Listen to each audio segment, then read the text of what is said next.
Hello dears, आप सब कैसे हो। आई होप आप सब ठीक होंगे और मैं हूं मनोज सर और आज की क्लास में आपका स्वागत करता हूं बिल्कुल प्रॉपर तरीके से। और देखो, हमने जो पिछली वीडियो थी उसमें हमने डिस्कशन ये कर लिया था कि हमने जो एक्सरसाइज जो हमने प्रॉपर्टीज़ थी वो सारी हमने सॉल्व कर ली थी, यानी कि फाइंड आउट कर ली थी। आज का जो हमारा टॉपिक है, यानी हमसे कुछ उन प्रॉपर्टी बेस्ड हमें कुछ क्वेश्चनों को सॉल्व आउट करना है। ठीक है, तो वो ज़रा देखते हैं क्या है हमारा। ठीक है, तो सबसे पहला जो हमारा एग्जाम्पल नंबर 7 आता है वो क्वेश्चन है, उसको हम देखते हैं क्या बोल रहा है। देखो, बोल रहा है कि R I C is a rhombus. जो R I C is a rhombus, R I C E is a rhombus है। हमारा जो आर आई सी ई क्या है, एक रोम्बस है। ठीक है, फिर बोल रहा है फाइंड एक्स वाई जेड, जिसमें हमें एक्स और वाई और जेड को फाइंड करना है। क्या, एक्स वाई जेड को फाइंड करना है, जिसमें हमारा R I C E is a rhombus है। R I C E is a rhombus है जिसमें हमें एक्स वाई जेड को फाइंड आउट करना है। ओके, फिर देखो, राइस एक रोम्बस है, उसमें हमें एक्स वाई फाइंड करना है। तो हमें पता है कि रोम्बस की प्रॉपर्टीज़ क्या होती हैं। रोम्बस की जो प्रॉपर्टीज़ होती हैं वो क्या होती हैं कि उसके अपोज जो ऑल साइड्स आर इक्वल। तो भाई इसने पहले ही बोल रखा है कि ये सारे कोई साइन बने हैं, ये वाला साइन, ये साइन का मतलब ये होता है कि सारी साइडों को उन्होंने इक्वल रखा है। ठीक है, तो ये सारी साइड हैं वो इक्वल हैं। ठीक है, आपको क्लियर हो गया होगा। फिर जो दूसरी बात है, उन्होंने क्या बोला है, दूसरी बात ये बोला है, हमें ये पता है कि उसकी दूसरी पहली प्रॉपर्टी हमने पढ़ चुके हैं कि सारे इक्वल लेंथ की इक्वल साइड्स होती हैं। फिर उसके बाद एक और प्रॉपर्टी है कि उसके जो डायगोनल है वो परपेंडिकुलरली बाइसेक्ट करते हैं, मतलब इस फॉर्म में। ठीक है, इस फॉर्म में करते हैं तो कोई परपेंडिकुलरली बाइसेक्ट कर रहे हैं, यानी ये वाला जो आर सी डायगोनल है वो ई आई को ऐसे परपेंडिकुलरली बाइसेक्ट कर रहा है, मतलब यहाँ 90 एंगल बना ज़रूर होगा। ओके, ऐसे। ठीक है, ऐसे आपको समझ में आ गया होगा। और फिर यही हमें पता है, और हमें फाइंड क्या करना है, एक्स वाई जेड को, यानी जो ओ ये वाला एक्स है पूरा यहाँ से लेकर यहाँ तक, ये वाला एक्स है यहाँ से लेकर यहाँ तक, और ये वाला पूरा वाई है, और ये वाला जेड है, इसको फाइंड आउट करना है। ठीक है, देखो हमें फाइंड पहले गिवन क्या दिया रखा है। देखो, जब हमें ई जो आर है वो ई आर हमें कितना दिया हुआ है, 13। ओके, जो ई आर है वो हमें 13 दिया रखा हुआ है ना। ई आर या आर ई बोल लो, आपकी इच्छा है। ई आर बोल लो या ई आर ई बोल लो, दोनों ही एक ही मतलब होता है। तो ई आर है वो हमारा 13 दिया हुआ है। ठीक है, इससे हमारा जेड फाइंड हो जाएगा। आर आई क्या हो जाएगा, ये भी 13 हो जाएगा। क्यों, देखो ई आर इक्वल हो जाएगा आर आई के, और भी हो जाएगा आई सी के, और हो जाएगा सी ई के, क्योंकि चारों साइड हैं, क्योंकि all sides of rhombus are equal length। यानी कि जो एक रोम्बस होता है उसकी सारे साइड इक्वल होती हैं। तो भाई जब ई आर हमारा 13 है तो इसका मतलब जो आर आई इक्वल टू हमारा जेड है ना। तो जेड बराबर भी कितना हो जाएगा, हमारा 13 हो जाएगा, क्योंकि ये तीनों ही बराबर है। समझ में आ गया। तो जेड की वैल्यू हमें फाइंड होगी। क्यों, क्योंकि देखो ये 13, फिर ये भी 13, ये भी 13, ये भी 13, ऑल 13 होंगी। जब ये 13 है एक साइड तो सारी साइड बराबर होती है, तो ये 13, ये भी 13, ये भी 13, ये भी 13, मेरा क्या है फिर। अरे सर क्या बोल रहे हो सर, ये 13, ये 13, ये 13, ये 13, सर हमारा क्या है सर, सब आपका ही 13 13 बोल रहे हो सर, मतलब समझो। अरे क्वेश्चन है, देखो ये 13 है, समझना, इंग्लिश बोल रहा हूँ, पहले हिंदी बोल रहा था। ये 13 है, ये भी 13 है, ये भी 13, ये 13, तो बचा फिर ये जेड भी 13 होगा, तो जेड बराबर 13। ठीक है, जेड हमारा फाइंड हो गया। अब हमें करना है ओ ई फाइंड, या सॉरी एक्स फाइंड करना है। तो जो ई ओ बराबर एक्स है हमारा, है ना। देखो, तो मैंने बोला था भाई ये यहाँ से जो, जैसे मान लो ये डायगोनल है, ये ऐसे बाइसेक्ट कर रहे हैं, तो ये वाला हमें पता है, ये वाला कितना दिया एक्स, तो ये वाला कितना है 5। तो मैंने बताया था इक्वल लेंथ में डिवाइड करते हैं, हमेशा इक्वल लेंथ में डिवाइड करते हैं। तो एक्स बराबर ही हमारा कितना आ जाएगा 5। क्यों, क्योंकि इक्वल बाइसेक्ट करते हैं। ठीक है ना, इक्वल लेंथ में बाइसेक्ट करते हैं। तो क्या लिखोगे ब्रैकेट में, बिकॉज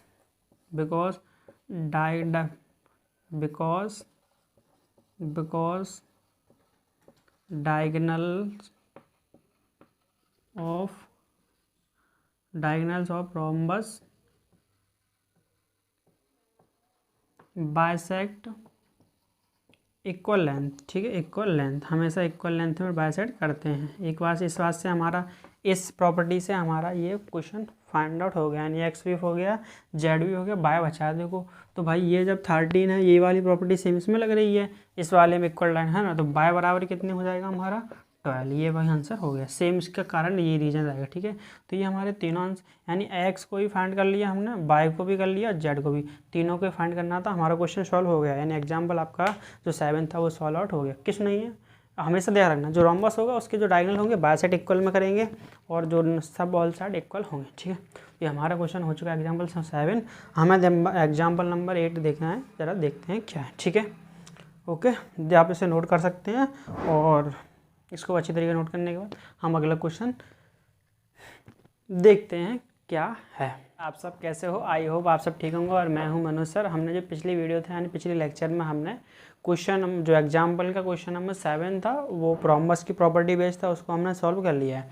अब जो एग्जाम्पल का क्वेश्चन नंबर हमारा 8 है, यानी कि एग्जाम्पल का क्वेश्चन नंबर 8 है, वो हमारा रेक्टेंगल बेस्ड प्रॉपर्टी पर है। उसको हम देखते हैं और उसको हम सॉल्व करने की को सॉल्व करेंगे और आपको इसमें कोई दिक्कत नहीं होगी। ईजिली क्वेश्चन है, बहुत सिंपल तरीके से हो जाएगा।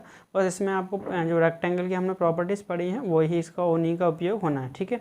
चलो देखते हैं और इस क्वेश्चन को सबसे पहले अपन पढ़ते हैं, उसके बाद सॉल्व करेंगे। देखो, RENT रेंट, यानी RENT rent is a rectangle. जो हमारा रेंट नाम का जो फिगर है, यानी RENT नाम का जो फिगर है वो क्या है, एक रेक्टेंगल है। यानी कि रेंट नाम का जो फिगर है वो क्या है, एक रेक्टेंगल है ना। यहाँ तक आपको समझ में आ गया। RENT इज अ रेक्टेंगल, जो आपको फिगर दिया हुआ है figure. Its diagonal meet at O, यानी जो इसके डायगोनल है वो कहाँ कट कर रहे हैं, ओ पॉइंट पर। मतलब यहाँ जैसे मैं ये दोनों ऐसे डायगोनल, तो इसके डायगोनल जैसे मान लो ये TE डायगोनल है ना, जैसे TE, ये TE डायगोनल कहाँ कट कर रहा है, TE एंड जो हमारा NR है ना, TE एंड NR कहाँ कट कर रहे हैं, एट मीट एट ओ पर मिल रहे हैं, ठीक है। मीट एट ओ यानी ओ पर मिल रहे हैं, ठीक है।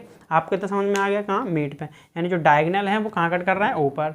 फाइंड एक्स, हमें एक्स की वैल्यू फाइंड करना है इफ़ यदि OR बराबर 2x+4 हो और OT बराबर 3x+4, यानी OR हमारा ये रहा 2x+4 और OT यानी OT यहाँ से लेके 3x+1 हो, तो हमें x की वैल्यू को फाइंड आउट करना है, ठीक है। आपको ये बात तो समझ में आ गई होगी बिल्कुल अच्छी तरीके से, इसमें कोई डाउट नहीं होना चाहिए। तो देखो, है ना, तो मैंने कि हमें ये क्वेश्चन ये पूछ रहा है कि एक RENT रेंट एक क्या है, हमारा रेक्टेंगल है, जिसमें हमारे एक रेक्टेंगल होने के साथ साथ उसके डायगोनल है वो ओ पॉइंट पर कट कर रहे हैं। क्या, एक रेंट नाम का यानी कि जो रेक्टेंगल है और उसका जो दोनों डायगोनल्स हैं वो कहाँ, ओ पॉइंट पर मीट कर रहे हैं, यानी मिल रहे हैं, कट कर रहे हैं। ओके, तो हमें इन दोनों में से इन दोनों के रिलेशन से एक्स की वैल्यू फाइंड आउट करनी है। तो हमें देखो रेक्टेंगल की जो प्रॉपर्टीज़ होती हैं वो क्या होती हैं, ज़रा देखो एक बार रिवीजन कर लेते हैं, ठीक है। डायगोनल्स आर इक्वल लेंथ, जो डायगोनल्स होते हैं वो इक्वल लेंथ के होते हैं। दूसरी प्रॉपर्टी थी डायगोनल्स बाइसेक्ट,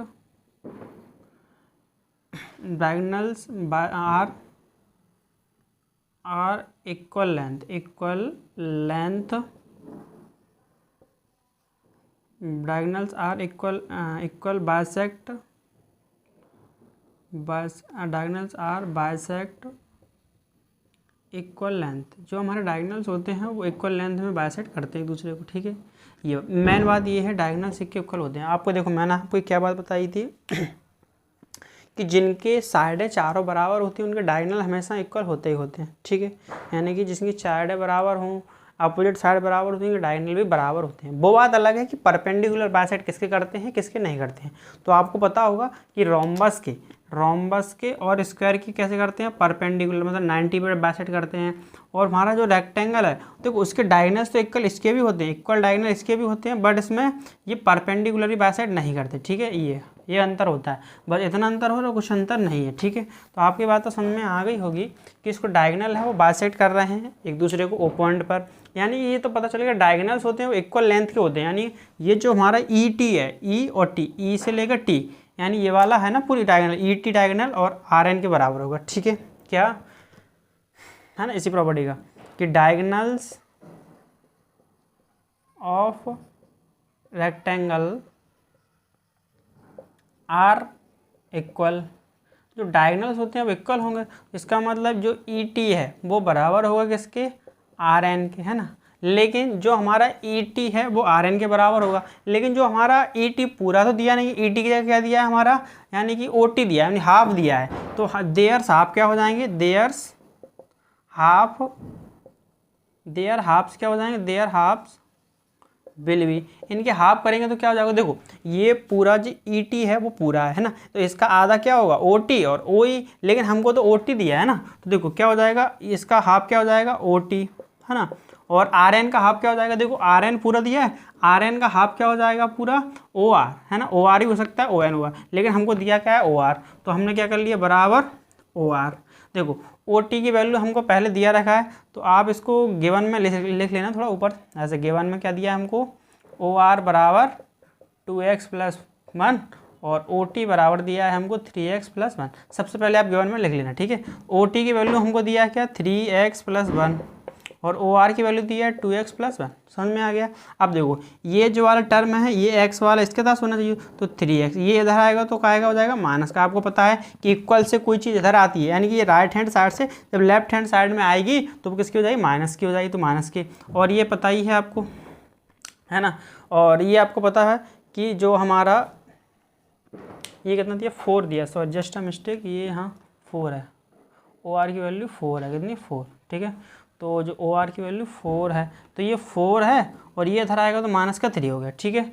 अब देखो 3x में से 2x चलाएगा तो x और 4 में से 3 तो x, यानी कि हमारी जो x की वैल्यू आ गई कितनी 3। तो यही तो हमारा क्वेश्चन था और आसानी से सॉल्व हो गया, कितना ईजी था। बस वो तो प्रॉपर्टी लगानी थी कि इसके डायगोनल्स होते हैं वो इक्वल लेंथ के ही होते हैं, यानी बराबर होते हैं, बस परपेंडिकुलरली बाइसेक्ट नहीं करते, बस इक्वल होते हैं। और बाकी के उनके भी इक्वल ही होते हैं, लेकिन वो परपेंडिकुलर बाइसेक्ट करते हैं किसके, रोम्बस के और स्क्वायर के। ओके, तो ये हमारा क्वेश्चन नंबर एग्जाम्पल का था वो सॉल्व हो गया है। अच्छा, आपको इन दोनों क्वेश्चन एग्जाम्पल क्वेश्चन करना इसलिए ज़रूरी था क्योंकि इनसे हमारी जो प्रॉपर्टीज़ पड़ी थी उनका थोड़ा रिवीजन हो जाता है, इसलिए क्वेश्चन को करना जरूरी है, ठीक है। तो हमारा जो एग्जाम्पल थे वो क्वेश्चन सॉल्व हो चुके हैं।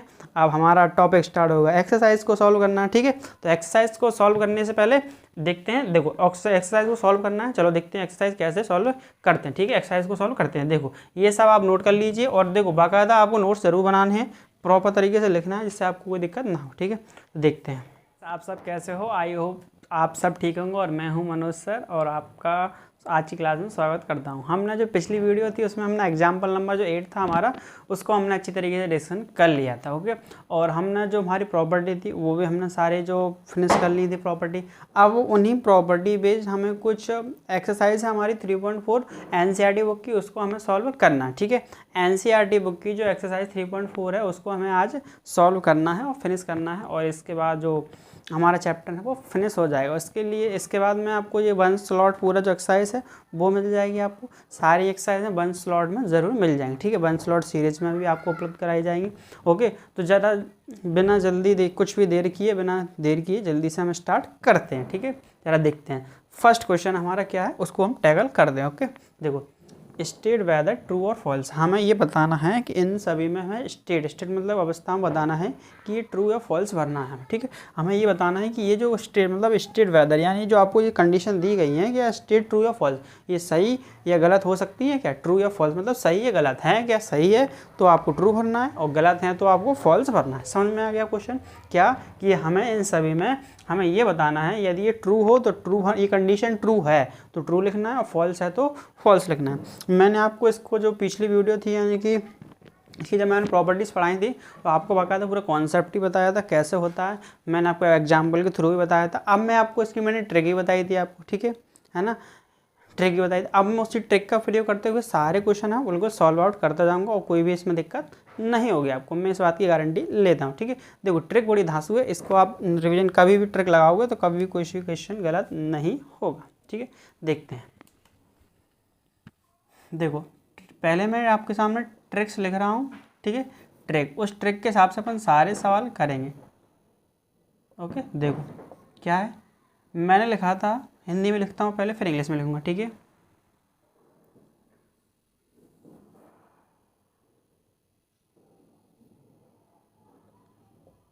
तार काटने पर, तार काटने पर, तार काटने पर बस, तार काटने पर बस आगे सरक, बस आगे सरक। बस आपको ये ट्रिक याद करनी है, क्या?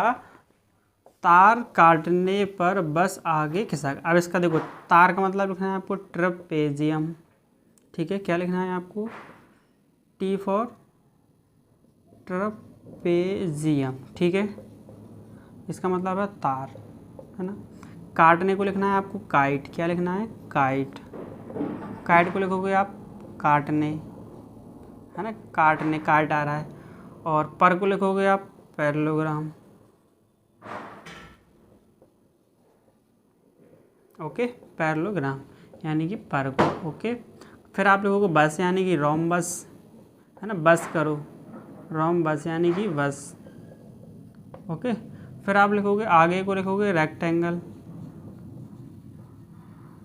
रेक्टेंगल, रेक्टेंगल मतलब ANG आगे, ठीक है, आगे। तो यहाँ लिखोगे आप आगे, है ना, इसमें बस, इसमें ये पर, PAR, पर, काइट और ट्रा, ठीक है, तार। और आगे को लिखोगे आप, स्क्वायर को लिखोगे सरक, ठीक है, सरक, सरक का सरक, ठीक है, सरक, ओके। ये हमारा हो गई ट्रिक, ठीक है। अब देखो इस ट्रिक को लगाना कैसे मैं बताता हूँ। देखो हम यदि सीधे चलें तो ये पॉसिबल नहीं है, ठीक है, सीधे चलें तो पॉसिबल नहीं है ना। बोलते हम तो बचपन से टेढ़े चलते हैं सर, तो हम सीधे चलें तो ये पॉसिबल नहीं होगा। यदि ऐसे लाइन से आ रहे हैं तो पॉसिबल नहीं होगा। यदि उल्टे आ रहे हैं, कैसे? उल्टे आ रहे हैं तो पॉसिबल है। क्या? देखो सीधे चलने पर पॉसिबल नहीं है, पॉसिबल नहीं है, ठीक है। और उल्टे चलने पर, है ना, उल्टे चलने पर पॉसिबल है, पॉसिबल है, ठीक है। सीधे चलने पर पॉसिबल नहीं है, उल्टे चलने पर पॉसिबल है, ठीक है। सीधे चलने पर पॉसिबल नहीं है, उल्टे चलने पर पॉसिबल है। देखो अब हमें क्या करना है, देखो अब देखो फर्स्ट हमारा क्वेश्चन है उसको पढ़ते हैं, फिर ट्रिक क्या है। देखो all rectangle are square, all rectangle are square. देखो रेक्टेंगल का है हमारा ये रहा, तो रेक्टेंगल के बाद स्क्वायर आ रहा है ना, तो ये पॉसिबल है कि आप नीचे चले आ रहे हो, ऐसे पॉसिबल है। देखो ऐसे आ रहे हो आप, ऐसे, ये पॉसिबल है? नहीं है सर, हम सीधा पॉसिबल नहीं है, सीधा पॉसिबल नहीं है। आपको पता है ना, सीधे आए, यहाँ से सीधे आए तो पॉसिबल नहीं है, सीधे आए तो पॉसिबल नहीं है। तो इसका आंसर क्या होगा? फॉल्स। भाई ये फॉल्स हो गया, आंसर क्या हो गया? फॉल्स, है ना। देखो कितना ईजी हुआ, इस ट्रिक से सारे क्वेश्चनों को सॉल्व करना कितना ईजी हो। और मैं कॉन्सेप्ट आपको बता चुका हूँ, आपको तो कॉन्सेप्ट भी सीखना है और आपको ट्रिक तो याद रखनी है। क्या? तार कटने पर बस आगे सरक। सीधा पॉसिबल नहीं है, इस ट्रिक का सीधा पॉसिबल नहीं है, पर उल्टा पॉसिबल है। उल्टा होगा तो सही होगा, सीधा पॉसिबल होगा तो नहीं है, ठीक है। तो देखो, तो आपने क्या लगा? और रेक्टेंगल आर स्क्वायर, तो देखो रेक्टेंगल का स्क्वायर आर पॉसिबल है? नहीं है सर, हमें पता चल गया पॉसिबल नहीं है, ओके, ठीक है। देखो पहला क्वेश्चन होगा कि नहीं इजीली। ट्रिक से क्या है, देखो सीधा चलोगे तो पॉसिबल नहीं होगा, सीधा चलने पर कोई पॉसिबल नहीं होगा, उल्टा चलोगे तो पॉसिबल होगा। क्या समझे? सीधा चलोगे तो पॉसिबल नहीं होगा, उल्टा चलोगे ऊपर को तो पॉसिबल होगा। नीचे को आओगे तो गड्ढे में जाओगे, कोई मतलब नहीं है। ऊपर को जाओगे, हमें ऊपर जाना है ना, हमें उतना ऊपर जाना है कि जहाँ परिंदों के भी पर ना पहुँचते हैं, उस जगह जाना है हमें, है ना। परिंदों के पर भी ना पहुँचे, इतनी ऊँची उड़ान होगी हमारी, परिंदों के पर की, परिंदों के पर से ऊंची उड़ान होगी हमारी, और मंजिल तो वही है जहाँ परिंदा ना पहुँच सका, हम वहाँ पहुँच के दिखाएंगे, है ना, यही है। तो देखो ऐसे ही है ना कि परिंदों से ऊंची उड़ान होगी हमारी, और जहाँ परिंदा ना पहुँच सका वहाँ हम पहुँच के दिखाएंगे, है ना। यही सर, यही तो ठान रखा है ना सर, हम ऐसा करके ही दिखाएंगे, ठीक है। तो आप समझ में आ गया ट्रेपेजियम क्या होता है ना। तो देखो हम फिर दूसरा क्वेश्चन देखते हैं हम। All rhombus are parallelogram. Rhombus कहाँ है भैया? छांट लो। देखो ये रहा हमारा रोम्बस भाई साहब, ये बैठे, देखो ये बैठे रोम्बस भाई साहब। All rhombus are parallelogram.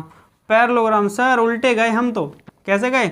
उल्टे सर, देखो उल्टे गए सर, उल्टे, उल्टे गए तो ट्रू, उल्टे गए तो पॉसिबल है सर, सारे रोम्बस पैरेललोग्राम हो सकते हैं। और मैंने बताया था कि ये पैरेललोग्राम होता है हमारा पिता, और ये भाई सब ऊपर को पॉसिबल है, ठीक है। तो ये हमारा कैसा हो गया? True case.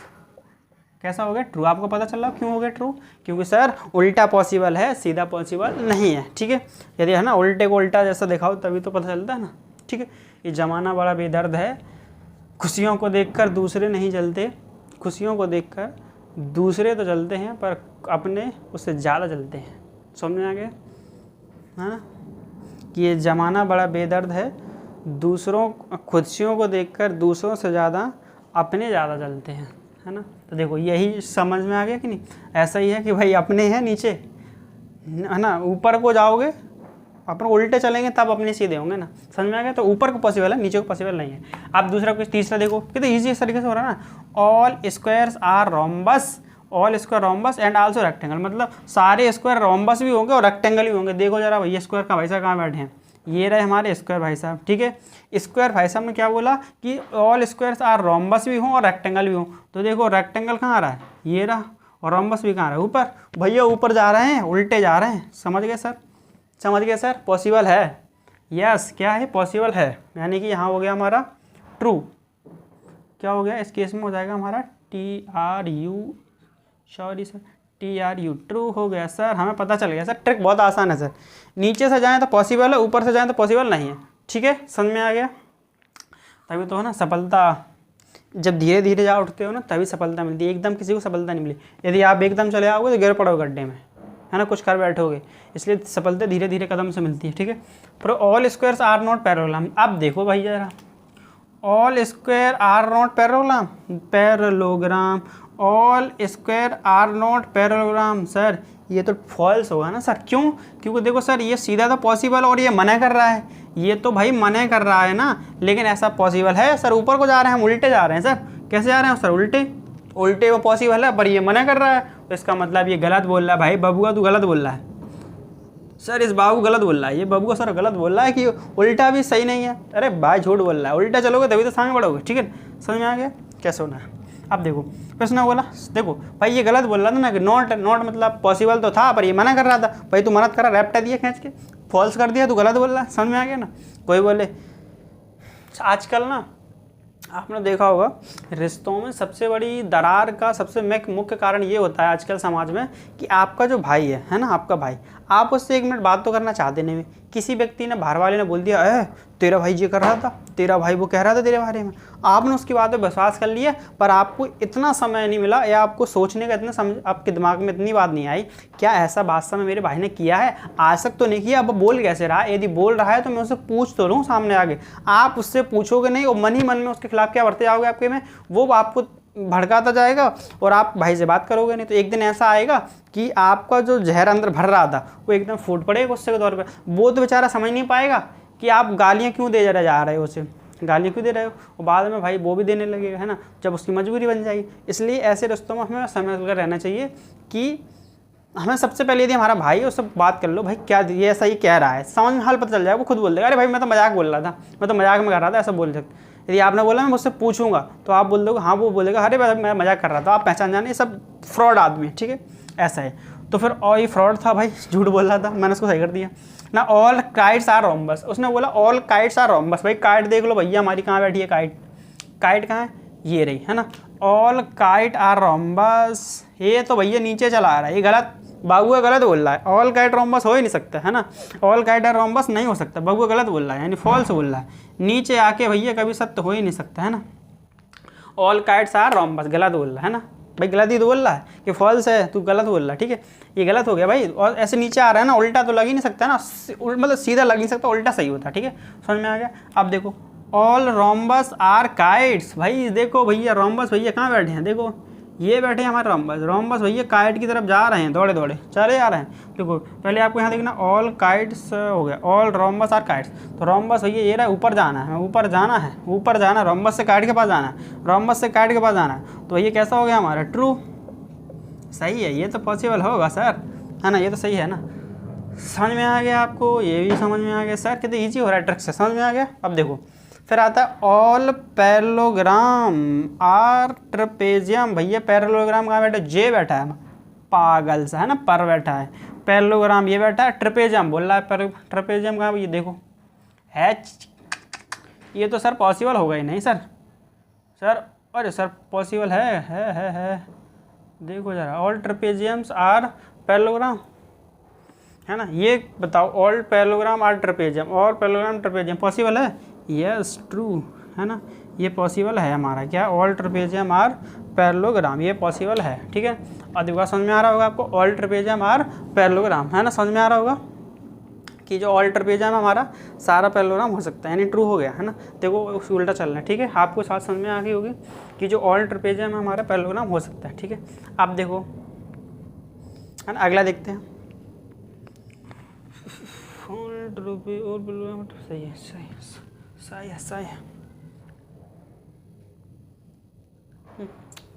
ठीक है। अगला देखो, अब अगला देखते हैं, अगला क्या है हमारा, देखो ऑल पैरेललोग्राम और ट्रेपेजियम ट्रू हो गया। अब देखो all squares are trapezium, all squares are trapezium, square कहाँ बैठा, जे बैठे भाई, स्क्वायर, स्क्वायर भाई साहब हमारे ये बैठे हैं, देखो स्क्वायर्स भाई साहब ने क्या बोला कि all squares are trapezium, all square are trapezium, all squares are trapezium, ए सर जी, सर मिल गया, है ना, ऑल स्क्वायर्स आर ट्रेपेजियम। क्या ये पॉसिबल है भाई, सर उल्टे जा रहे हैं, पॉसिबल है, यानी कि ये ट्रू है, ये ट्रू है, यानी कि ऑल स्क्वायर हमारे ट्रेपेजियम होंगे, यानी ये सही बात है। देखो सर उल्टे जा रहे हैं, उल्टे चले जा रहे हो सर, उल्टे जा रहे हैं, सही है सर, उल्टे जाएं तो सीधा और उल्टे जाएं तो पॉसिबल है और सीधे आए तो नॉट पॉसिबल, समझ में आ गया, ओके, कोई डाउट नहीं। अब देखो भाई हम सर सारे क्वेश्चन सॉल्व हो गए सर, ट्रिक से पता ही नहीं चला सर कब हो गए, कितने ईजी थे ना, सीधे पॉसिबल नहीं है, उल्टे तो पॉसिबल है ना। एक दिन एक है ना, एक बस शेर है किसी कवि का, कि किसी ने कहा था कि एक दिन समुद्र को भी घमंड आ गया, है ना, एक बार समुद्र को भी गुमान हो गया, एक बार समुद्र को भी गुमान हो गया, गुमान मतलब घमंड, कि एक बार समुद्र को भी गुमान हो गया, मेरी कश्ती उधर ले चलो। एक दिन सुना है समुद्र को गुमान हो गया है, सर पूरे बोलो, अरे इसके बाद बोलूँगा, ठीक है, एक क्वेश्चन होने के बाद पूरी शायरी आपको, है ना, पूरा शेर बोलूँगा, ठीक है। देखो अगला क्वेश्चन है हमारा ये, सर ये सारे फॉलो हो गए। देखो identity all the coordinator that है, हमें आइडेंटिटी बताना है उन कोऑर्डिनेटरों का, यानी आइडेंटिटी पहचानना है, भैया पहचानो कौन से कोऑर्डिनेटर है ना। देखो 4 साइड्स आर इक्वल लेंथ, भैया जिनकी चारों साइड बराबर होती है ऐसे कोऑर्डिनेटर को पहचानना है, कौन सी होती है पर देखो जरा, देखो ऐसे कोऑर्डिनेटर हमारे सर हमने पढ़ा है, एक तो सर हमारा रोम्बस बाबू का होता है, रोम्बस बाबू का, अरे सर रोम्बस बाबू का सभी बनाओ सर। एक तो भैया जिनकी चारों साइड बराबर होती है, एक होता है रोम्बस, और एक होता है सर स्क्वायर बाबू, है ना, स्क्वायर लल्ला, स्क्वायर स्क्वायर स्क्वायर स्क्वायर, ठीक है। एक होता है अरे सर टेढ़ा है, अरे कोई दिक्कत नहीं, सब चलेगा, आज बुद्ध नहीं है शुक्र है, अरे सर बुद्ध सब शुद्ध है, आज बुद्ध है, अरे भाई ये डायलॉग पुराना हो गया, सब शुद्ध है आज बुद्ध है ना। हमारे यहाँ सर एक लड़का बोलता था सब शुद्ध है आज बुद्ध है ना। तो भाई देखो तो कौन कौन सा होता है, पहले का आंसर हो जाएगा ये वाले का square and rhombus, rhombus rhombus, है ना, हैज 4 साइड्स, है लिखो, है बहुत बार ट्राई कर दो, प्लूरल है 4 साइड्स ऑफ इक्वल लेंथ, समझ में आ गया सर। सर बहुत इजी था सर, हम पहले पढ़ चुके हैं सर प्रॉपर्टी में, समझ में आ गया ना। हाँ फिर देखो सेकंड का आंसर क्या है, 4 राइट एंगल्स, ऐसा कौन से कोऑर्डिनेटर जिनमें 4 राइट एंगल होते हैं। सर देखो फर्स्ट तो हमें पता है सर, एक तो स्क्वायर ही होता है सर, स्क्वायर में सर चारों राइट एंगल होते हैं, ऐसा स्क्वायर होता है, ये राइट एंगल, ये राइट एंगल, ये राइट एंगल और ये राइट एंगल, इसमें देखो ये साइड बराबर, ये वाली ये वाली ये वाली ये वाली, सब समझ में आ गया है ना। इसमें एंगल 90-90 है ना, एक तो स्क्वायर हो गया, और सर एक रेक्टेंगल भी होता है सर, उसमें भी सर 90 एंगल बनते हैं सर ऐसे, है ना। तो ये 90 ये 90 ये 90 ये 90, ठीक है, यानी 90 डिग्री 90 डिग्री और 90 डिग्री, ओके। तो एक तो सर स्क्वायर हो गया एंड सर एक हमारा रेक्टेंगल, सर रेक्टेंगल भी है सर, और कुछ है रेक्टेंगल, अरे नहीं sir, have 4 right angle, okay. ये हमारे दोनों क्वेश्चन फिनिश हो गए सर। कितना सर ये ट्रिक मस्त थी सर, सारे क्वेश्चन इजीली हो गए। मैं बता रहा हूँ ट्रिक ये कभी भी लगा लेना आप, CBSE NCERT ICSE किसी बोर्ड में लगा लेना, ट्रिक कभी फेल नहीं होने वाली, समझ में आ गया। तो ये आपको बिल्कुल क्लियर हो गया होगा। और हमने देखो क्वेश्चन नंबर 2 तक सॉल्व कर लिया, कितनी ईजी तरीके से था, बहुत ट्रिक थी। अब आती है शेर की बारी। आपने बोला सर क्वेश्चन कराने के बाद हम आप शेर बोलोगे, सुनो। सुना है समुद्र को भी गुमान हो गया है, सुना है कि एक दिन समुद्र को भी गुमान हो गया, हमने भी उससे कहा कि मेरी कश्ती उधर ले चलो जिधर तूफान आया, है ना।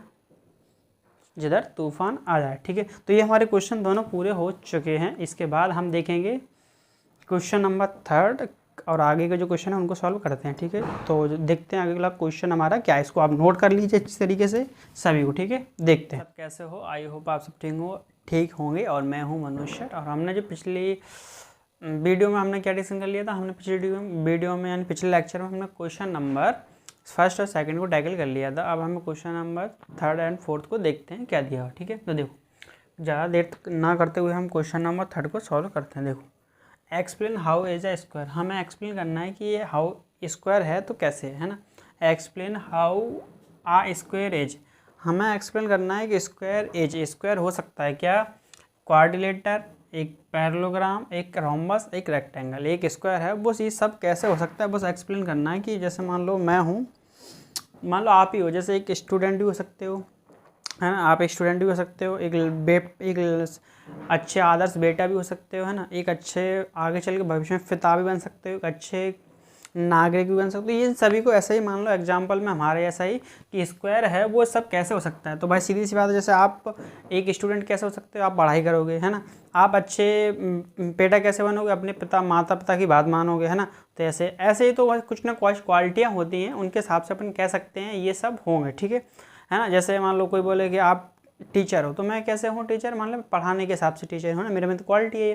जैसे आपके अंदर एक स्टूडेंट हो, स्टूडेंट की क्वालिटी क्या होती है, पढ़ने की, तभी हो। यदि आप वैसे स्टूडेंट नहीं कहलाओगे ना, यदि आप पढ़ नहीं रहे तो स्टूडेंट नहीं कहलाओगे ना, फिर आप एक एक सिंपल सा यानी कि एक लड़का कहलाओगे, जैसे यदि आप आवारा हो तो। ठीक है, देखो अब इसको सॉल्व करते हैं। देखो तो पहला क्वेश्चन देखो, फर्स्ट मैं ये मान लो ये बोलूँ क्या, explain how square as quadrilateral होगा, मैं बोलूँगी yes square as a quadrilateral because it has four side, है ना, ये क्वालिटी है 4 because it has a 4 side. अब देखो आप समझो क्या बोला मैंने, क्या लिखा, मैंने लिखा कि यस, हाँ मैं बोल रहा हूँ यस, हाँ सही कह रहा हूँ, यस स्क्वायर एक क्वाड्रिलेटर हो सकता है, एक क्वाड्रिलेटर होता है। Yes square is a quadrilateral because it has a 4 side, because it has 4 side. यानी कि आप ये कह सकते हो कि एक स्क्वायर वो क्वाड्रिलेटर होगा। क्यों भाई, क्योंकि उसके पास 4 साइड है ना, 4 साइड तो होती है, पर स्क्वायर कैसा होता है, ऐसे तो होता है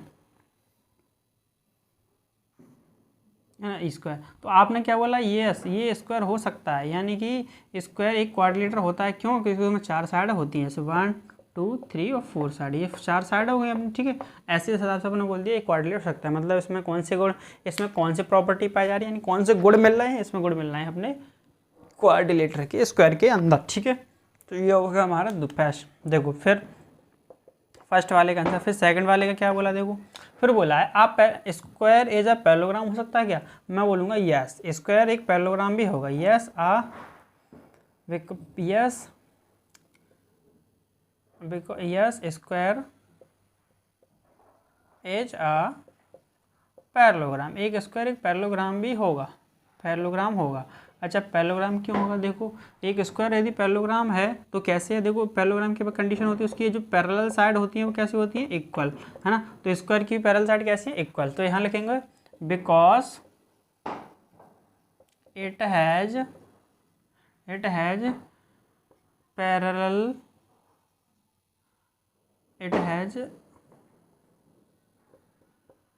पैरेलल साइड्स, इसकी जो साइड्स होती हैं वो कैसी हैं, पैरेलल। ठीक है, ये बात पता चल गई हमें। यदि ये हमारा यानी पैरेललोग्राम है, क्यों है, क्योंकि इसकी जो साइड्स हैं वो कैसी हैं, parallel, it has parallel sides. ठीक है, यानी कि मैं ये बोलूँगा स्क्वायर एक पैरेललोग्राम भी हो सकता है। क्यों होगा, क्योंकि भाई स्क्वायर के अंदर क्या होती है, पैरेलल साइड होती हैं, ये वाली पैरेलल होती है इसके और ये वाली होती है इसके पैरेलल। ठीक है, समझ में आ गया आपको। अब देखते हैं थर्ड वाला क्या बोल रहा है। देखो आपको पहला मैंने समझाया था कि एक जो स्क्वायर होता है वो एक क्वाड्रिलेटर हो सकता है, तो मैंने बोला यस हो सकता है। क्यों, क्योंकि क्वाड्रिलेटर की पहचान क्या होती है, उसमें 4 साइड होती हैं। तो स्क्वायर में भी स्क्वायर एक क्वाड्रिलेटर है या नहीं है, क्योंकि उसके अंदर 4 साइडें हैं। समझ में आ गया। फर्स्ट उसने बोला था कि स्क्वायर एक क्वाड्रिलेटर हो सकता है क्या, तो मैंने बोला था यस स्क्वायर एक क्वाड्रिलेटर हो सकता है because it has a 4 side, है ना।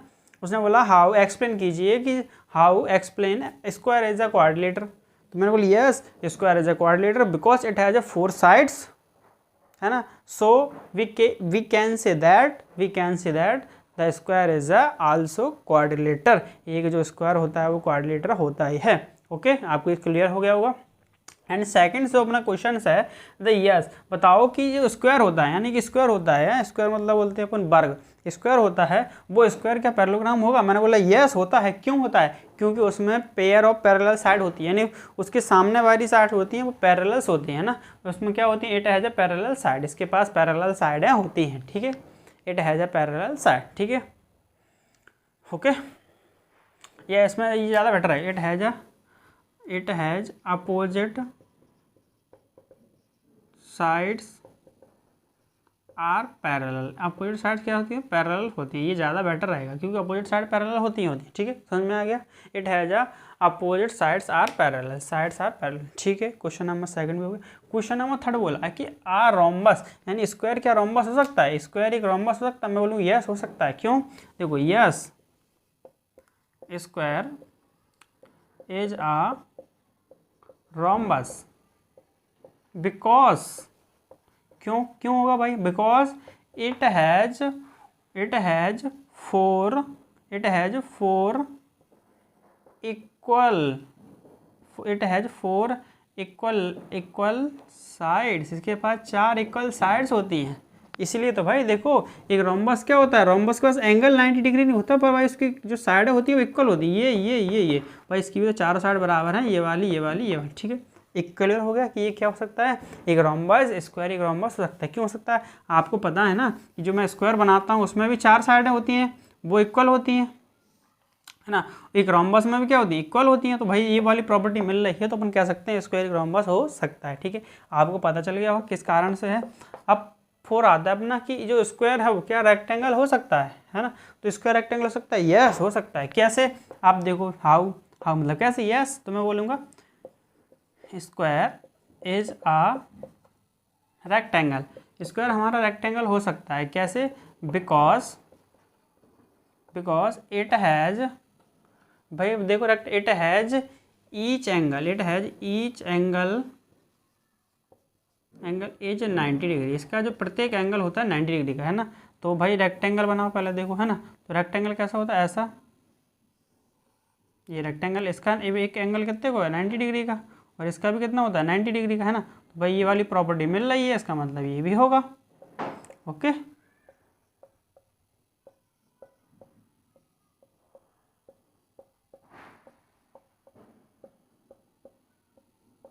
क्लियर दैट, है ना। ऑल डाउट्स आपके क्लियर हो गए। तो हमारा क्वेश्चन नंबर हमने थर्ड बिल्कुल अच्छी तरीके से सॉल्व आउट कर लिया, ठीक है। इसके भी सारे हमने प्रॉपर्टीज बता दी किस आधार पर होंगे, ठीक है। अब क्वेश्चन नंबर 4 को सॉल्व करते हैं, देखते हैं 4 क्या कह रहा है हमारा क्वेश्चन। 4 सबसे पहले हम पढ़ते हैं, फिर उसके बाद उसको सॉल्व आउट करेंगे। देखो 4 बहुत ईजिली क्वेश्चन है, आप आसानी से इसको कर लो, कोई दिक्कत नहीं होने वाली आपको, ठीक है। देखो, name the quadrilateral whose diagonals, आपको उन क्वाड्रिलेटर का नाम बताना है जिनके डायगोनल आप बाइसेक्ट ईच अदर, एक दूसरे को बाइसेक्ट करते हो, है ना। आपको उन क्वाड्रिलेटर्स के नाम बताने हैं जिनके डायगोनल आप बाइसेक्ट करते हो, एक दूसरे को बाइसेक्ट करते हो, ठीक है ना। बाइसेक्ट, उसने परपेंडिकुलर बाइसेक्ट नहीं बोला है, ओनली बाइसेक्ट बोला है ना। तो बाइसेक्ट देखते, बाइसेक्ट का मतलब काटना, और परपेंडिकुलर फिक्स करेंगे बस अपन को। तो उनको बताना है काटते कौन कौन से। देखो तो भाई देखो कौन कौन से क्वाड्रिलेटर होते हैं। पहले का आंसर हो जाएगा, देखो, अच्छा बताओ कौन कौन सा हो जाएगा। एक तो अपना सबसे पहले स्क्वायर ही हो जाएगा, क्यों? देखो स्क्वायर के जो डायगोनल होते हैं, अपना स्क्वायर देखो ये रहा स्क्वायर, है ना। इसके डायगोनल कैसे करते हैं? बाइसेक्ट करते हैं एक दूसरे को, है ना। तो पहले का आंसर स्क्वायर। फिर और कौन कौन सा हो सकता है? रेक्टेंगल हो सकता है ना, एक रेक्टेंगल के डायगोनल एक दूसरे को बाइसेक्ट करते हैं। देखो उसने ये तो बोला नहीं कि परपेंडिकुलर बाइसेक्ट, उसने बाइसेक्ट बोला। बाइसेक्ट तो सभी में करते हैं, भाई परपेंडिकुलर करेगा तो वही बाइसेक्ट ही कहलाएगा ना। एक परपेंडिकुलर स्पेशल बोलता तो हम मान लेते, ठीक है। रेक्टेंगल के बाद आता है हमारा रोम्बस, है ना। तो रोम्बस भी हमारा बाइसेक्ट करता है। रोम्बस कैसा होता है? देखो रोम्बस ऐसा, बस उसमें जो साइड हैं वो इक्वल होती हैं, तो भाई ये भी बाइसेक्ट करते ही करते हैं, ठीक है। तो ये भी हमारा कौन सा हो गया? रोम्बस, है ना। अब देखो स्क्वायर, रेक्टेंगल, रोम्बस, और कौन सा हो गया? स्क्वायर, रेक्टेंगल और रोम्बस। एक पैरेललोग्राम भी होता है ना। पैरेललोग्राम भी क्या है अपने? एक क्वाड्रिलेटर है, पैरेललोग्राम, ओके, है ना, पैरेललोग्राम, ठीक है। वैसे तो और भी हैं लेकिन हमें इतना भी है, और भी है। देखो एक कार्ड भी हो सकता है, वैसे पूछा जाता है ना, वैसे इतना ही आंसर है, लेकिन आपके जैसे और भी आप जानना चाहो तो देखो, एक ट्रेपेजियम होता है, उसके भी वो भी क्वाड्रिलेटर ही होता है एक प्रकार से, उसमें भी 4 साइडें होती हैं और उसके डायगोनल भी दूसरे को बाइसेक्ट करते हैं। भले से कैसे भी करते हो, ऐसे करके ऐसे माना लो टाइप ट्रेपेजियम, उसके डायगोनल भी बाइसेक्ट करते ही करते हैं। उसने बाइसेक्ट की बोला था तो बाइसेक्ट करते हैं, उससे मतलब नहीं है कि परपेंडिकुलर कैसे भी करें, पर बाइसेक्ट जरूर कर रहे हैं। ठीक है, आपके पास समझ में आएगा। ट्रेपेजियम के बाद अपना काइट, काइट के भी क्या होते हैं, बाइसेक्ट करते हैं। तो पहले का आंसर ये हो गया। ठीक है ना। तो आप क्या लिखोगे, are the quadrilaterals, are the quadrilateral. देखो एनसीईआरटी बुक में पीछे आप आंसर देखोगे तो ये चारों ही दिए हैं, लेकिन मैंने आपको ये इसलिए बताया क्योंकि ये भी क्वाड्रिलेटर आते हैं, इनमें 4 साइड होती हैं, और 4 साइड होने के साथ साथ इनमें जो ट्रेपेजियम होता है 4 साइड होती हैं, ट्रेपेजियम और कार्ड में 4 साइड होती है, क्वाड्रिलेटर है। तो यानी क्वाड्रिलेटर्स हो सकते हैं, are the quadrilaterals whose diagonals, जिनके diagonals, whose diagonals bisect each other, bisect each other. आपको समझ में, बाइसेक्ट ईच अदर। तो ये हमारा पहला का सॉल्व हो गया। ठीक है, पहला क्वेश्चन था वो हमारा सॉल्व हो गया। अब देखते हैं क्वेश्चन नंबर 2 क्या कह रहा है। ठीक है, देखो बहुत ईजी तरीके से हो गया, सिंपल सा था। अब बताना है वो हमें वो क्वाड्रिलेटर बताने हैं, the name of the quadrilateral, मतलब उन क्वाड्रिलेटर का नाम बताना है जिनके diagonal are bisect, sorry perpendicular bisect करते हो एक दूसरे को, है ना। आप परपेंडिकुलर बाइसेक्ट करते हो एक दूसरे को, परपेंडिकुलर। परपेंडिकुलर किस किस करते हैं देखो जरा, है ना। तो परपेंडिकुलर देखो, एक तो करते हैं हमारे स्क्वायर, जिनकी साइडें बराबर होती हैं चारों स्क्वायर, और एक करता है हमारा स्क्वायर के बाद आता है रोम्बस। ठीक है, ये दोनों ऐसे ही क्वाड्रिलेटर है जिनके परपेंडिकुलर बाइसेक्ट। एक तो वैसे काइट का भी करते हैं, बस इनका नाम लिखना चाहो तो काइट का लिख सकते हो, है ना। काइट का भी परपेंडिकुलर बाइसेक्ट करते ही करते हैं। वैसे काइट लिख लोगे तो गलत नहीं होगा, एंड काइट। ठीक है, ये गलत नहीं होगा, आपको ध्यान रखना काइट। वैसे एनसीईआरटी की बुक में इतने ही दिए हैं दोनों, देखो ये एनसीईआरटी बुक में इतना ही दिया है, लेकिन काइट लिखोगे वो भी गलत नहीं होगा, क्योंकि काइट में भी हमेशा परपेंडिकुलर ही बाइसेक्ट करते ही हैं उसके डायगोनल, है ना। ये विशेषकर इसकी क्वालिटी होती है परपेंडिकुलर। ठीक है, तो ये हमारा स्क्वायर और काइट हो गया है। ठीक है ना। तो आप क्या लिखोगे, are diagonal, diagonals are bisect perpendicular bisect, perpendicular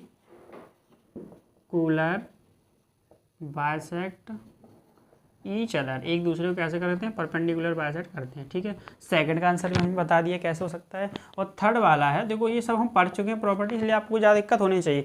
ऐसे क्वाड्रिलेटर बताने जिनके डायगोनल इक्वल होते हैं। ठीक है, देखो अच्छा देखो, एक तो होते हैं अपने डायगोनल इक्वल, किसके होते हैं, रेक्टेंगल के डायगोनल कैसे होते हैं, इक्वल होते हैं, क्योंकि जब साइड ही बराबर हैं। ठीक है, एक स्क्वायर के डायगोनल कैसे होते हैं, इक्वल होते हैं। ठीक है, स्क्वायर के, लेकिन रोम्बस के नहीं होंगे, क्योंकि रोम्बस के भाई देखो आप बना के देख लो ना रोम्बस। ठीक है, जैसे आपने रोम्बस बनाया एक ऐसे करके, तो देखो ये डायगोनल कैसा हो गया, बड़ा, और ये कैसा हो गया, छोटा, तो इक्वल है नहीं है। ठीक है, बाइसेक्ट परपेंडिकुलर है लेकिन इक्वल नहीं है। तो रेक्टेंगल हो गया, स्क्वायर हो गया, और तो किसी में होते नहीं है। ठीक है, तो आपको समझ में आ गया होगा। और पैरेललोग्राम के भी छोटे बड़े होते हैं, तो यही क्या लिखोगे, आर डायगोनल्स इक्वल। ठीक है, डायगोनल्स कैसे होते हैं, इक्वल होते हैं, इक्वल्स। ठीक है, इक्वल, ये आंसर होगा। ठीक है, तो ये हमारा क्वेश्चन नंबर 4 था, वो भी हमारा सॉल्व आउट हो चुका है। आपको कोई दिक्कत नहीं होगी, सारे क्वेश्चन थे वो ईजिली हो गए होंगे, आपको समझ में आ गया होगा बिल्कुल। यानी क्वेश्चन नंबर हमने जो 4 था वो बिल्कुल सॉल्व कर लिया है। अब देखते हैं क्वेश्चन नंबर 5 क्या कह रहा है। इसमें आपको कुछ डाउट हो तो आप मेरे से पूछ सकते हैं, कमेंट करके बता सकते हैं, मैं आपकी समस्या का सॉल्यूशन अवश्य निकालने की कोशिश करूँगा। ठीक है, तो आप मुझे कमेंट करके बता सकते हैं, मैं आपकी प्रॉब्लम का सॉल्यूशन निकालूंगा। ओके, ठीक है, देखते हैं अब क्वेश्चन नंबर आगे के कौन कौन से हैं। आप सब कैसे हो, आई होप आप सब ठीक होंगे। और मैं हूं मनोज सर, और हमने जो पिछले लेक्चर था उसमें हमने क्वेश्चन नंबर 4 तक डिस्कशन कर लिया था। अब क्वेश्चन नंबर 5 और 6 को, सॉरी क्वेश्चन नंबर हमने 3 तक, सॉरी 5 तक डिस्कशन, क्वेश्चन नंबर हमने 4 तक टैकल कर लिया था। क्वेश्चन नंबर 5 और 6 को टैकल करना है। ठीक है, देखो तो क्वेश्चन नंबर हमने 4 तक डिस्कशन अच्छे तरीके से कर लिया था। क्वेश्चन नंबर 5 और 6 है, इसके बाद हमारा ये जो एक्सरसाइज है 3.4 ये फिनिश हो जाएगी, और हमारा जो चैप्टर भी है, जो 3 चैप्टर है वो भी अच्छी तरीके से फिनिश हो जाएगा। इसके बाद मैं इसकी जो एक स्लॉट सीरीज यानी 1 स्लॉट वीडियो है, यानी 1 स्लॉट सीरीज है, उसकी वीडियो भी आपको वो प्रोवाइड कराऊंगा, और इसके साथ ही हमारे चैप्टर अच्छी तरीके से फिनिश हो जाएगा। आपको इस चैप्टर से रिलेटेड कुछ भी डाउट्स हो, कुछ भी डाउट्स हो तो आप मुझे बता सकते हैं, मैं आपके डाउट्स को क्लियर करूँगा और मुझे कमेंट्स करके आप बता दिए। और देखो चैनल को फॉलो कर लें, जिससे कि मतलब आने वाली जो वीडियोस हैं, यानी अपन जो अगला चैप्टर पढ़ेंगे उसकी नोटिफिकेशन आपको पहले ही मिल जाए। ठीक है, तो देखते हैं इसका जो क्वेश्चन नंबर 4-5 क्या है। ठीक है, देखो सबसे पहले explain why a rectangle as a convex coordinator. ठीक है, हमें एक्सप्लेन करना है कि जो कॉन्वेक्स कोऑर्डिनेटर है वो कॉन्वेक्स कोऑर्डिनेटर यानी कि रेक्टेंगल वो कॉन्वेक्स कोऑर्डिनेटर कैसे हो सकता है। तो आपको पता होगा कॉन्वेक्स कोऑर्डिनेटर क्या होता है, एक ऐसा कोऑर्डिनेटर है जिसके जो डायगोनल्स है वो इंटीरियर हो, है ना, इंटीरियर हो। तो बस यही बताना हमें कैसे है। तो मैं देखो मैं क्या बना रहा हूँ, मैं एक रेक्टेंगल बना रहा हूँ। ओके, मैं एक रेक्टेंगल ड्रॉ कर रहा हूँ। मैंने एक रेक्टेंगल ड्रॉ कर दिया ए बी सी और डी। ठीक है, मैंने आपके कहने पर एक रेक्टेंगल ड्रॉ कर दिया ए बी सी। आपको पता है explain why rectangle is convex coordinator, उसने बोला है कि ये जो रेक्टेंगल है, एक rectangle as a convex coordinator कैसे है। कॉन्वेक्स कोऑर्डिनेटर मैं आपको पढ़ा चुका हूँ, जिसके डायगोनल अंदर ही रहें, बाहर निकल आए तो वो कॉन्वेक्स कोऑर्डिनेटर नहीं है, है ना। जैसे मैं आपसे बोलूँ क्या ये जो वाला कोऑर्डिनेटर देखो 4 साइड होनी चाहिए, पर ये बात ऐसा मान लो मैंने आपके सामने एक डायग्राम बनाया ऐसा करके। ठीक है, 1 2 3 4, क्या ये कॉन्वेक्स कोऑर्डिनेटर है। आप बोलोगे सर नहीं है, क्योंकि सर इसके जो डायगोनल मैं ड्रॉ करूँगा, ऐसे मान लो डायगोनल ड्रॉ करूँ ऐसे करके, तो सर ये डायगोनल है वो एक तो अंदर है पर एक बाहर आ रहा है सर, तो ये कॉन्वेक्स कोऑर्डिनेटर नहीं होगा, नॉट। ठीक है, नॉट, है ना। तो जिसके डायगोनल अंदर आए वो होता है कॉन्वेक्स, है ना, कोऑर्डिनेटर, और जिसके डायगोनल बाहर आए वो होता है कॉन्केव। ठीक है, तो ये कॉन्वेक्स है, बताना है हमें कैसे। तो आपको पता है कि मैं इस रेक्टेंगल की डायगोनल ड्रॉ करूँगा वो अंदर ही आएंगे, है ना, कन्फर्म है कि ये अंदर ही बनेंगे। ठीक है, आपको पता चल रहा होगा इसके जो डायगोनल मैं ड्रॉ कर रहा हूँ वो कहाँ आ रहे हैं, अंदर ही ड्रॉ हो रहा है ना, अंदर, इंटीरियर ऑफ फिगर, है ना, इंटीरियर ऑफ फिगर। तो बस यही कारण हो गया कि ये कॉन्वेक्स कोऑर्डिनेटर कहते हुए लिखना है, तो लिखेंगे है ना, तो लिखेंगे rectangle, rectangle as a convex coordinator, convex quadrilateral, convex coordinator, because, क्यों है, बिकॉज, या यस भी सकते, because diagonal of rectangle, because diagonals of rectangle, because diagonals of rectangle, है ना, लाइज इंटीरियर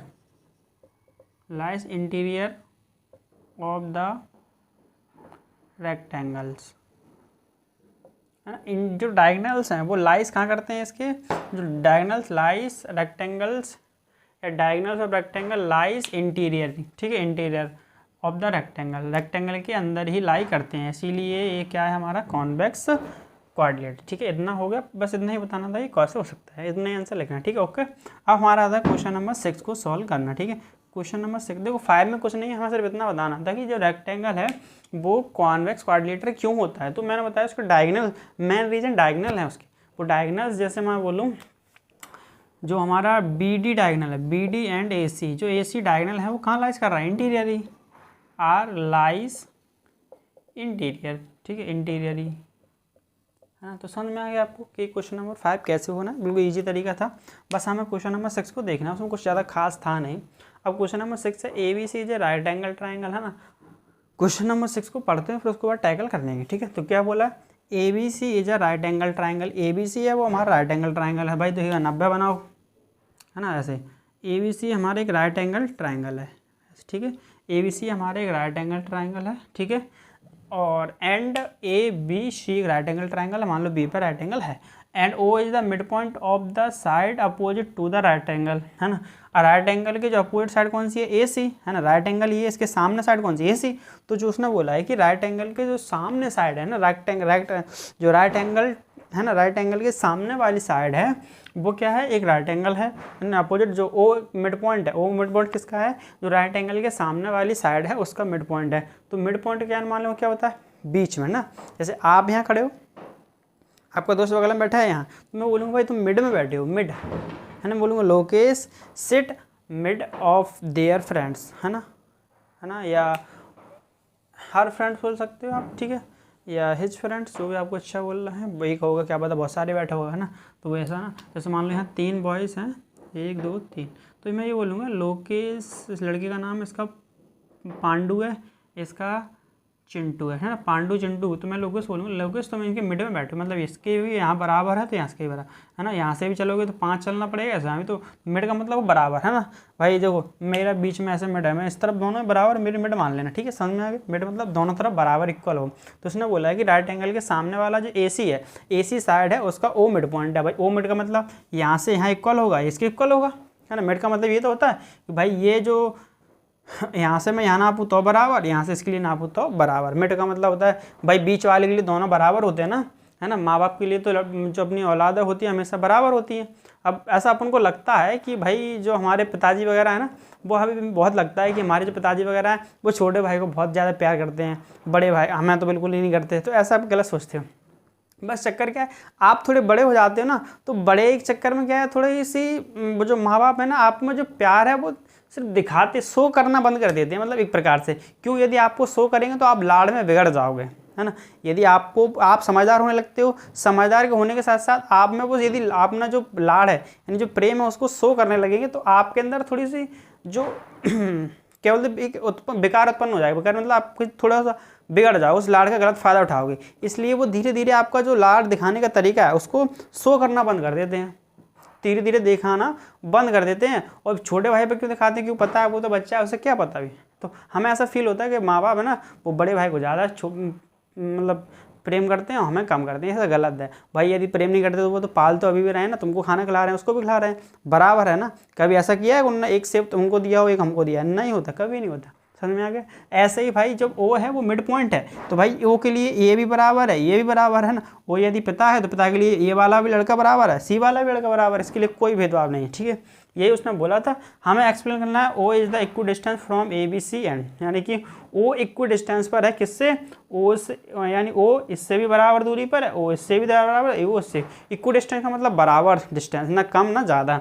तो जो O है हमारा, O के लिए A भी बराबर है, यानी O के लिए B वाला लड़का भी बराबर है, O के लिए C, O के लिए सब बराबर है। बस हमें ये प्रूव करना है, ठीक है।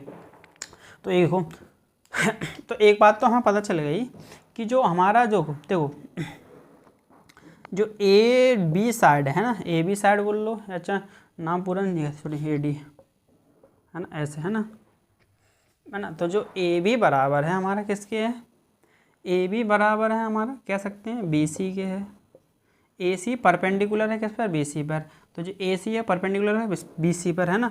AC परपेंडिकुलर है BC पर, मतलब परपेंडिकुलर का मतलब होता है AC इस पर 90 डिग्री से कट रहा है ना। तो आपने बोला AC परपेंडिकुलर है BC पर, है ना। फिर आप बोलोगे, है ना, तो और फिर आप बोलोगे देखो जब ये AB परपेंडिकुलर है BC पर, तो इस तरफ भी तो भाई इसने इक्वल बोला ना भाई, ये साइड इसके बराबर है और ये इसके बराबर है।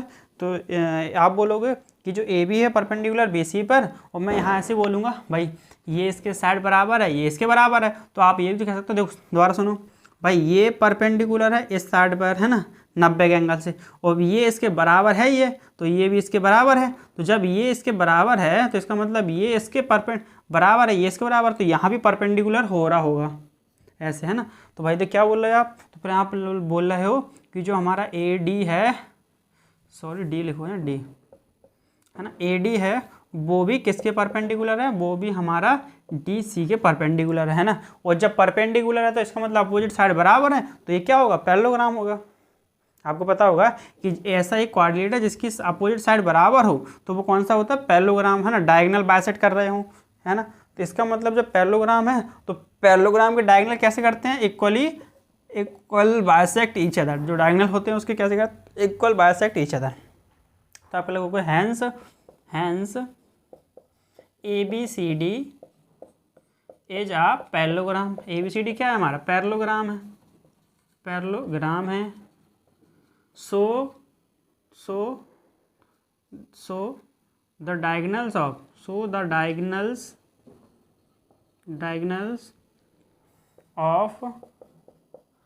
पैरेललोग्राम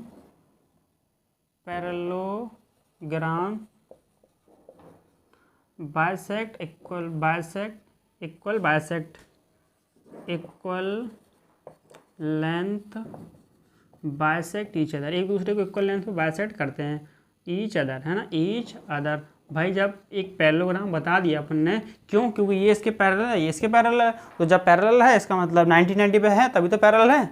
जब भाई ये 90 एंगल है, ये 90, तो मतलब अपोजिट है, बाई एज पैरेलल होगा, पैरेलल है इसका मतलब वो क्या होंगे, पैरेललोग्राम होगा। पैरेललोग्राम के जो डायगोनल होते हैं 162 करते हैं, तो अपन क्या लिखेंगे, ओ ए बराबर होगा ओ बी के, और ओ बी बराबर होगा ओ सी के, और ओ सी बराबर होगा ए डी के। ये हम पहले पढ़ चुके हैं, समझ में आ गया आपको कैसे पढ़ लिया हमने, ठीक है। तो ये पैरेललोग्राम था हमारा, तो हम यहाँ क्या लिखेंगे, hence so we get O is a equidistant from A B and C point पर है, ये हमारा आंसर होगा। तो हमारा ये क्वेश्चन था, इसमें ये बताना था हमें कि ओ है वो तीनों से इक्वल डिस्टेंस पर कैसे है, तो हमने बता दिया कैसे, कि राइट एंगल है इसलिए बराबर होता है डायगोनल। सो ये हमारा क्वेश्चन नंबर हमारा 6 है वो फिनिश हो गया। इसके साथ साथ हमारा चैप्टर भी फिनिश हो गया है। आई होप आपको पूरा चैप्टर क्लियर हो गया होगा। और हमारे देखो जो हमारा चैनल है गुरु अकेडमी यूनिक, आपको चैनल का नाम पता ही होगा, गुरु अकेडमी और यूनिक, है ना, यूनिक, आपको पता होगा। इस चैनल पे आप जाकर सब्सक्राइब कर लें, जिससे आपको जो आने वाले वीडियोस हैं ना, आने वाले जो चैप्टर के जो लेक्चर हैं वो आपको प्रॉपर तरीके से आपको उसका नोटिफिकेशन मिल जाए और आप एक भी चैप्टर मिस ना कर पाएँ। इसलिए आप इस सब्सक्राइब कर लें, और देखो और जो अपने फ्रेंड्स को भी शेयर करते हैं, जिससे कि वो भी सब्सक्राइब कर ले और उनको भी, जो आपके फ्रेंड्स हैं वो भी साथ में प्रिपरेशन कर सकें। इसलिए हम जो चैनल सब्सक्राइब कर ले। और हमारे देखो पूरा हम लोगों ने अच्छी तरीके से पूरे चैप्टर टैगल किया था बाकायदा, मैंने आपको पूरा बेसिक बताया, कुछ एक आध ट्रिक्स भी बताई हैं, जहाँ पे आपको दिक्कत होगी मैंने वहाँ ट्रिक बताया अच्छी तरीके से। तो ये हमारा चैप्टर अच्छी तरीके से फिनिश हो गया है। इसमें अब कहीं भी आपको कोई दिक्कत नहीं हो, यदि कोई दिक्कत होती भी है तो मैं हूँ, है ना, मैं यहाँ उपस्थित हूँ, आप मुझे बता सकते हैं कमेंट करके। मैं उसका प्रत्येक क्वेश्चन का उसमें अच्छी तरीके से आपको उसका सॉल्यूशन बना के वीडियो भेज दूंगा प्रॉपर तरीके से, तो आपको उसमें कोई डाउट हो तो बता सकते हैं, ठीक है। तो ये हमारा चैप्टर अच्छी तरीके से फिनिश कर लिया, और प्रॉपर तरीके से चैप्टर का जो नोट्स हैं वो बना लीजिए, आपको कहीं भी दिक्कत नहीं होगी, ठीक है।